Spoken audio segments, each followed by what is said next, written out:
Today we're exploring one of the most secretive places on Earth, Area 51. Located in the Nevada desert, about 83 miles north of Las Vegas, this highly classified United States Air Force facility sits within the Nevada Test and Training Range.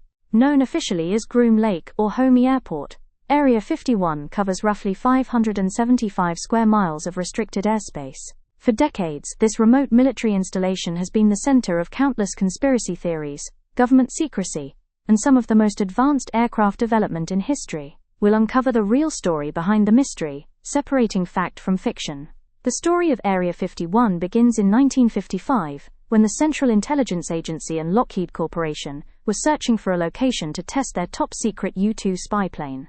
They needed somewhere completely isolated from public view, far from commercial air traffic, and secure from foreign surveillance. CIA official Richard Bissell and Lockheed engineer Kelly Johnson found their perfect spot at Groom Lake, a dry lakebed in the Nevada desert. The area had been used during World War II as an aerial gunnery range, but had been abandoned for years. Within months they transformed this empty patch of desert into one of America's most important military facilities. The name Area 51 inches comes from its designation on old Atomic Energy Commission maps. The facility sits on the edge of the Nevada test site, where the government conducted nuclear weapons testing for decades. But Area 51 itself was never used for nuclear testing. Instead, it became America's premier location for developing and testing experimental aircraft that needed to remain completely secret. In the early days, security was intense but relatively simple. The facility was so remote that very few people even knew it existed. Workers were flown in on unmarked planes from Las Vegas, and they had to sign strict secrecy agreements. The few roads leading to the area were blocked, and signs warned people to stay away. But as the years went by and the facility grew, maintaining secrecy became much more complicated. The first major project at Area 51 was the U-2 spy plane program. This high-altitude reconnaissance aircraft was designed to fly higher than any fighter jet or surface-to-air missile of the time. The U-2 could reach altitudes of over 70,000 feet, well above commercial airliners and military aircraft. From this height, it could photograph enemy territory with incredible detail, while remaining virtually undetectable. Testing the U-2 required perfect secrecy. The plane's unusual design, with its extremely long wings and lightweight construction, made it look unlike anything most people had ever seen. During test flights, the U-2 appeared as a bright metallic object moving across the sky at impossible altitudes. Commercial airline pilots began reporting strange sightings, and the Air Force had to come up with cover stories to explain these mysterious aircraft. This is where the UFO connection to Area 51 really begins. In the 1950s and 1960s, most aircraft flew below 40,000 feet. When airline pilots and air traffic controllers saw the U-2 flying at 60,000 or 70,000 feet, they had no explanation for what they were seeing. The sun would reflect off the U-2's metallic surface, making it appear to glow like a bright light in the sky. These sightings led to hundreds of UFO reports across the American Southwest. The government couldn't reveal the truth about the U-2 program without compromising national security. So instead of explaining these sightings, officials often dismissed them as weather balloons, temperature inversions, or natural phenomena. This secrecy and denial only fueled more speculation about extraterrestrial visitors and government cover-ups. After the success of the U-2 program, Area 51 became the testing ground for even more advanced aircraft. In the 1960s, Lockheed developed the A-12 Oxcart program, which later became the famous State Route 71 Blackbird. This supersonic reconnaissance plane could fly at over 2,000 miles per hour and reach altitudes of 85,000 feet. Like the U-2 before it, the A-12's test flights generated numerous UFO reports from confused observers on the ground. The facility expanded significantly during this period. New runways were built, including one that stretched nearly 4 miles long. Hangars, workshops, and housing facilities were constructed to support the growing number of workers and increasingly complex aircraft projects. Security measures were also upgraded dramatically. By the 1970s, Area 51 had become surrounded by multiple layers of security. The perimeter was marked with warning signs threatening prosecution, fines, and even deadly force for unauthorized entry. Motion sensors, cameras, and other surveillance equipment monitored every approach to the facility. Security guards, nicknamed Camo Dudes by curious visitors, patrolled the area in white trucks, and were authorized to detain trespassers until they could be arrested by federal agents. The 1980s brought Area 51's most famous aircraft project, the F-117 Nighthawk stealth fighter. This revolutionary plane was designed to be nearly invisible to radar, using angular surfaces and special materials that absorbed rather than reflected radio waves. The F-117's strange angular shape looked nothing like conventional aircraft, and its test flights generated even more UFO reports than previous programs. The stealth program required unprecedented levels of secrecy. Workers at Area 51 during this period were subjected to polygraph tests, extensive background checks, and constant surveillance. They lived in dormitories on the base and weren't allowed to discuss their work with anyone, including family members. Some workers didn't even know what they were building until years later. During the F-117 development, Area 51 also began testing captured foreign aircraft.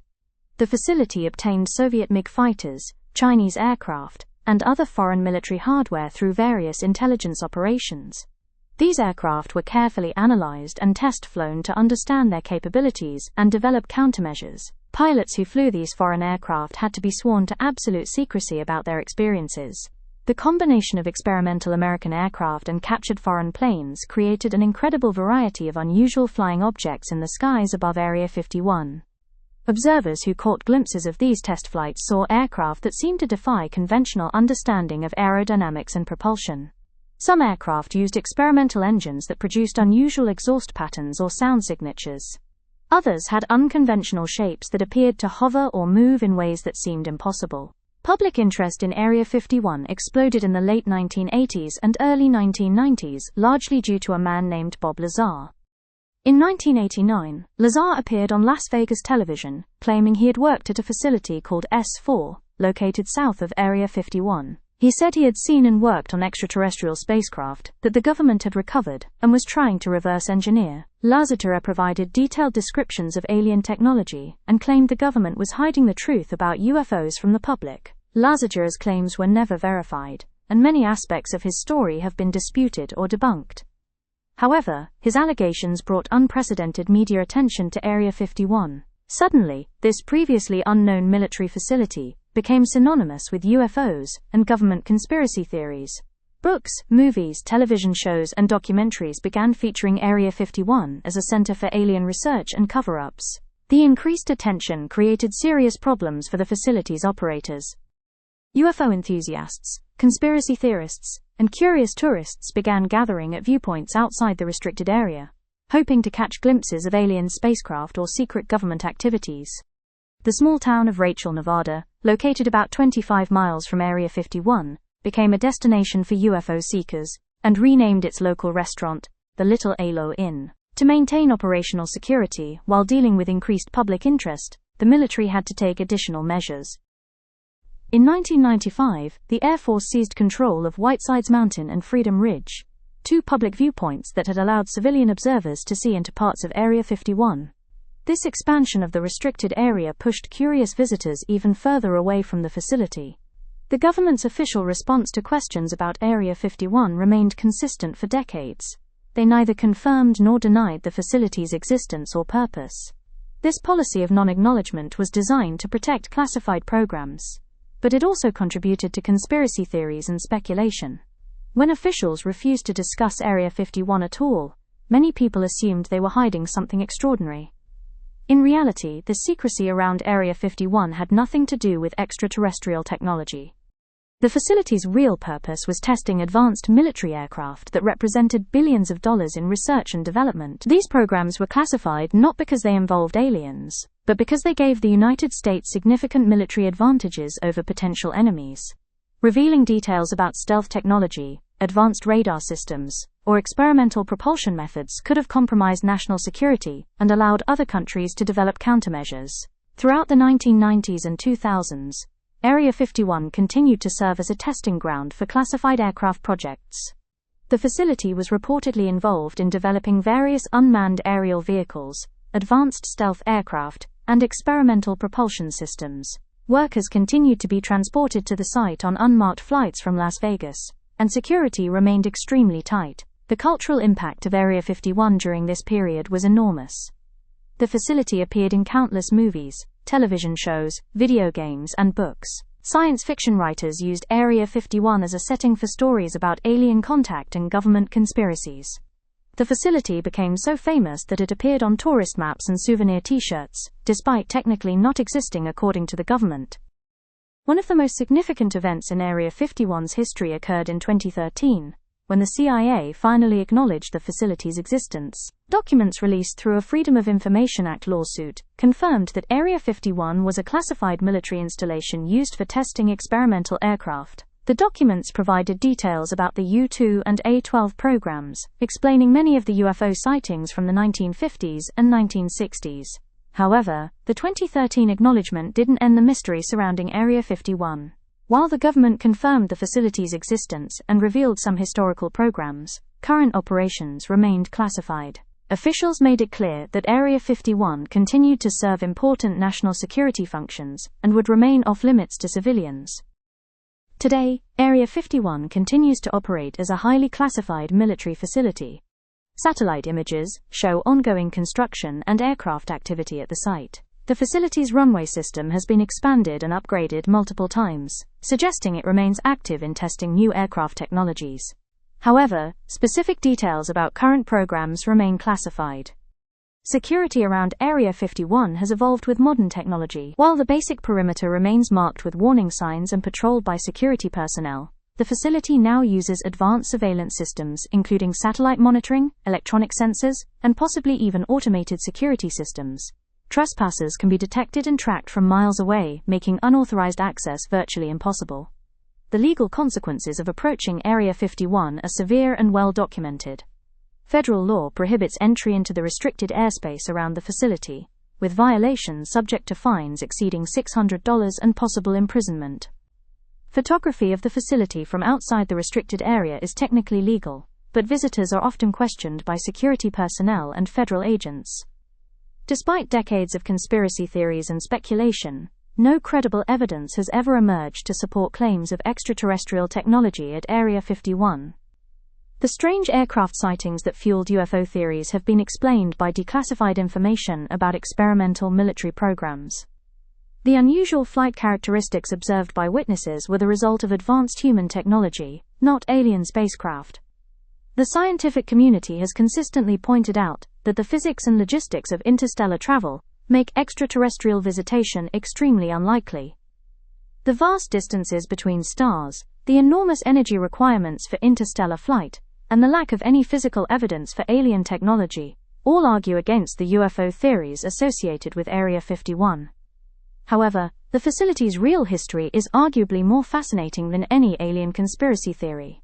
Area 51 has been the birthplace of revolutionary aircraft technologies that changed the course of military aviation. The stealth technologies developed there gave the United States decisive advantages in multiple conflicts. The reconnaissance aircraft tested at the facility provided crucial intelligence during the Cold War that helped prevent nuclear conflicts. The engineering challenges overcome at Area 51 represent some of humanity's greatest technological achievements. Developing aircraft that could fly at the edge of space, remain invisible to radar, or achieve supersonic speeds required solving problems that seemed impossible at the time. The scientists and engineers who worked at Area 51 pushed the boundaries of materials, science, aerodynamics, and propulsion technology. Area 51 also played a crucial role in maintaining American technological superiority during critical periods of the Cold War. The intelligence gathered by U-2 and State Route 71 flights provided vital information about Soviet military capabilities and helped American leaders make informed decisions about nuclear strategy and military planning. Without the reconnaissance capabilities developed at Area 51, the Cold War might have ended very differently. The facility's legacy extends beyond military applications. Technologies developed for classified aircraft programs often found civilian applications in commercial aviation, electronics, and materials science. The computer modeling techniques, advanced materials, and manufacturing processes pioneered at Area 51 contributed to advances across multiple industries. Today, Area 51 remains one of the most secure and secretive locations in the United States. While some historical programs have been declassified, the facility undoubtedly continues to host classified projects that won't be revealed for decades to come. Future aircraft technologies, unmanned systems and propulsion experiments likely continue behind the facility's restricted perimeter. The enduring fascination with Area 51 reflects broader questions about government secrecy, scientific advancement, and humanity's place in the universe. While the facility may not house alien technology, it represents humanity's constant drive to push technological boundaries and explore new possibilities. The real story of Area 51 as a center for revolutionary aircraft development and engineering innovation is ultimately more remarkable than any science fiction alternative. Area 51 stands as a testament to human ingenuity, scientific achievement, and the complex relationship between secrecy and security in modern society. Its mysterious reputation may never fully disappear, but the facility's true legacy lies in its contributions to aviation technology and national defense. The engineers, pilots, and support personnel who worked there helped create some of the most advanced aircraft in history, pushing the limits of what seemed possible and changing the world in the process. Thanks for watching. Don't forget to like and subscribe.